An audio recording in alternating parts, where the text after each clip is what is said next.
Good morning to all students. आज हम लोग हिंदी के का गद्य खंड पढ़ेंगे, ठीक है। उसमें पाठ संख्या 3 तक हम लोग पढ़ चुके हैं। पाठ संख्या 4 आज हम लोग प्रारंभ करने वाले हैं। इसको हम लोग 3 पार्ट में बांटेंगे। पहला लेखक परिचय, दूसरा पाठ परिचय और तीसरा है हमारा प्रश्नोत्तर, ठीक है। तो आज हम लोग पढ़ते हैं पहले लेखक परिचय। फणीश्वर नाथ रेणु, पाठ का नाम क्या है? लाल पान की बेगम। इसके रचयिता कौन है? फणीश्वर नाथ रेणु। रचयिता को लेखक भी कहा जाता है, रचनाकार भी कहा जाता है। लेखक कहा जाएगा कब? जब गद्य खंड होगा तब।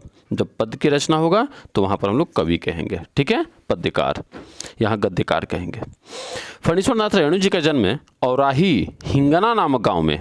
नाम क्या है? औराही हिंगना, ठीक है, गांव का नाम है। जिला अररिया, जो कि नेपाल से सटा हुआ है। मैं पहले तुम लोग को बता चुका हूं कि नेपाल से सटने वाले जिलों में कौन कौन से हैं हमारे बिहार के। वह हैं पश्चिमी चंपारण, पूर्वी चंपारण, मधुबनी, सुपौल, इसके बाद सीतामढ़ी, अररिया और किशनगंज। सबसे पूर्वी छोर पर है किशनगंज, उससे जस्ट पहले क्या है? पश्चिम में अररिया है, अर्थात सेकेंड पूर्व से, ठीक है ना। सेकंड स्थान पर अररिया है। अररिया का कुछ महत्वपूर्ण जगह फारबिसगंज है, जोगबनी है जो कि नेपाल का बॉर्डर है। जोगबनी में आप एक कदम आगे बढ़ाएंगे तो नेपाल में पहुंच जाएंगे, ठीक है। वहाँ पर जितने भी दुकान मिलेंगे उन दुकानों पर दो मनी बैग आपको मिलेगा, बॉक्स मिलेगा। एक नेपाली पैसा के लिए और एक कौन सा पैसा के लिए? एक नेपाली पैसा के लिए और एक भारतीय पैसा के लिए। 1 रुपया भारतीय नेपाल का 1.5 रुपये के आसपास के बराबर होता है, ठीक है। 4 मार्च 1921 को उनका जन्म हुआ था। चलो यहाँ प्रश्न तैयार करो। फणीश्वर नाथ रेणु जी का जन्म कब हुआ था? 4 मार्च 1921 को। कहाँ हुआ था? औराही हिंगना नामक गांव, जो कि जिला अररिया बिहार में हुआ था। उनकी प्रारंभिक शिक्षा, प्राइमरी एजुकेशन गढ़ बनैली, सीमर बनी, अररिया और फारबिसगंज में, तथा माध्यमिक शिक्षा विराटनगर के विराटनगर आदर्श उच्च विद्यालय में हुई। रेणु जी ने 1942 ईस्वी के भारतीय स्वतंत्रता संग्राम में एक प्रमुख सेनानी की भूमिका भी उन्होंने निभाई थी। सन 1950 ईस्वी में नेपाली जनता को राणाशाही के दमन और अत्याचारों से मुक्ति दिलाने के लिए वहां के सशस्त्र क्रांति और राजनीति में उन्होंने सक्रिय योगदान दिया। वे दमन और शोषण के विरुद्ध आजीवन संघर्षरत रहे। आजीवन का मतलब क्या हुआ? जीवन भर। यह कौन सा समास है?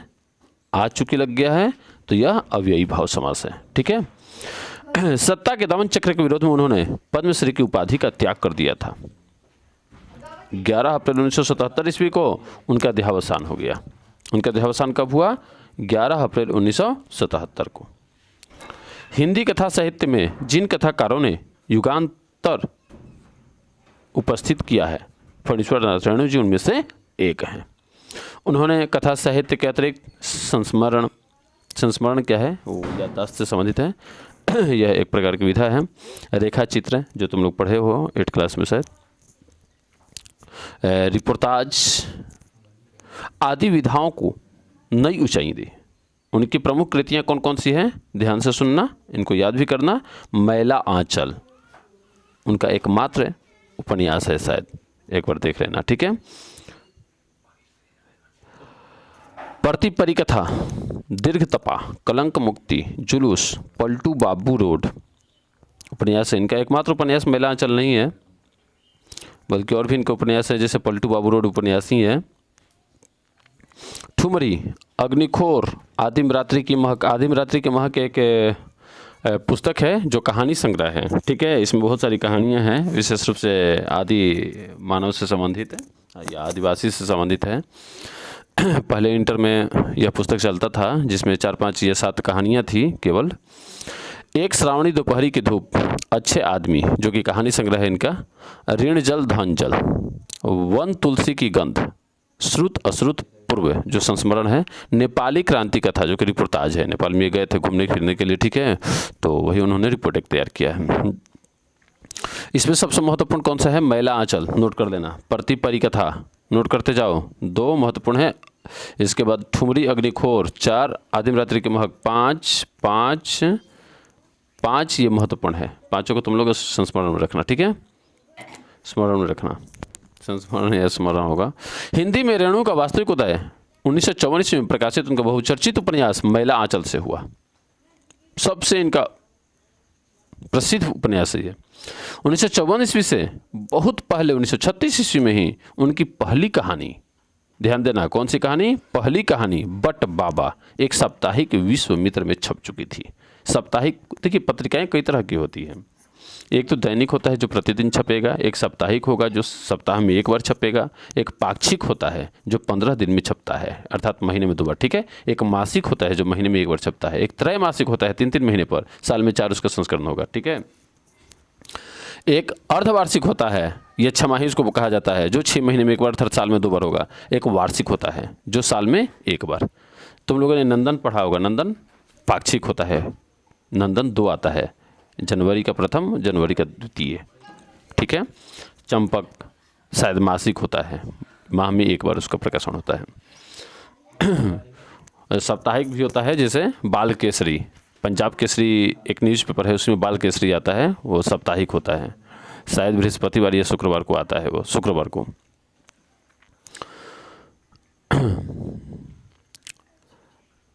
मैला आंचल ने हिंदी कथा साहित्य में आंचलिकता को एक परिभाषिक अभिधा दी। उपन्यास और कहानी दोनों कथा रूपों की अपनी मनोरम कलाकृतियों से उन्होंने गांव की धरती का जो चित्र खींचा है वह अमिट छाप छोड़ जाता है। उपन्यास और कहानी में क्या अंतर है? बहुत ही महत्वपूर्ण प्रश्न है। एक तरह से देखा जाए तो उपन्यास बड़ा रूप होता है जबकि कहानी छोटा रूप। कहानी में किसी एक घटना का जिक्र होता है जबकि उपन्यास में कई घटनाओं का जिक्र होता है। उपन्यास का छोटा रूप कहानी है तो कहानी का बड़ा रूप है उपन्यास है। कहानी में पात्रों की संख्या कम होता है तो उपन्यास में पात्रों की संख्या अधिक होता है, ठीक है। कहानी कहीं से भी स्टार्ट हो सकती है तो वही उपन्यास भी कहीं से स्टार्ट हो सकती है। न तो कहानी पूरी जीवन से जुड़ी होती है और न ही उपन्यास। समझ में आ रहा है ना? कहानी का प्रारंभ और अंत सहज होता है जबकि उपन्यास का प्रारंभ और अंत सहज नहीं होता है।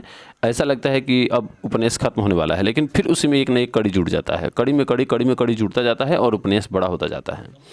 कहानी विशेष रूप से एक पुस्तक होता है जबकि उपन्यास कई पुस्तकों के रूप में होता है, वो भाग के रूप में हो जाता है। जैसे एक ही उपन्यास के 3-3 4-4 किताबें भी होती हैं, ठीक है। रेणु जी ने अपनी गहरी संवेदना का परिचय देते हुए गांवों के संपूर्ण अंतर्विरोधों और अंगड़ाई लेती हुई चेतना को जीवंत कथा रूप दिया है। उनके गांव में एक तरफ पुरातन जड़ता और नवीन गत्यात्मकता की टकराहट है, वहीं उन्होंने विभिन्न राजनीतिक आंदोलनों के अंतर्विरोध भी उन्होंने यहाँ पर उजागर किया है। बिरादरीवाद की कड़वाहट है। बिरादरी मतलब समझते हो ना, जात बिरादरी, ठीक है। जैसे मैं जादव जी हूँ तो मैं भूमिहार जी हूँ, मैं मुस्लिम जी हूँ, मैं ये हूँ वो हूँ, ठीक है, इस तरह की, मैं पंडित जी हूँ, मैं महतो जी हूँ इत्यादि। तो इसको भी उन्होंने यहाँ पर दर्शाने का प्रयास किया है। तो दूसरी तरफ उनके बीच बजती हुई लोक संस्कृति की सहनाई भी है। प्रस्तुत कहानी, यह कहानी थोड़ा सा हम लोग इस कहानी के बारे में पढ़ लेते हैं। उन्होंने क्या बताने का प्रयास किया है। लाल पान की बेगम ग्रामीण परिवेश की कहानी है। किस परिवेश की कहानी है? ग्रामीण परिवेश की। गांव का जो ताना बाना है उसको उन्होंने इस कहानी के माध्यम से दिखाया है। नाच देखने दिखाने के बहाने कहानीकार ने ग्रामीण जीवन के अनेक रंग रेसे को गहरी संवेदना के साथ प्रकट किया है। नाच का इसमें दृश्य आया है, नाच देखने लोग जाने के लिए तैयारी में हैं, उसी से संबंधित ये कहानी है। गांव में लोग वह किस तरह एक दूसरे के साथ ईर्ष्या द्वेष करते हैं, राग विराग, आशा निराशा, हर्ष विषाद के गहरे आवर्त में बंधे होते हैं। उनकी जीवंत वानगी है लाल पान की बेगम, ठीक है। गांव के लोग देखोगे तुम लोग या देखे भी हो कि लोग एक दूसरे से द्वेष खूब करते हैं और फिर मिल भी जाते हैं, ठीक है। तो प्रेम और घृणा दोनों उनके बीच बैठा हुआ रहता है। सभी गांव के सभी लोग रिश्ते नातों में बंधे होते हैं लेकिन जब जरूरत पड़ता है तो वे रिश्ते नाते टूट जाते हैं और फिर वो सब पक्के दुश्मन के रूप में भी आ जाते हैं। तो आज हम लोगों का लेखक परिचय समाप्त हुआ। कल हम लोग पाठ परिचय करेंगे, ठीक है। Okay, thanks. कल हम लोग मिलेंगे पाठ परिचय में।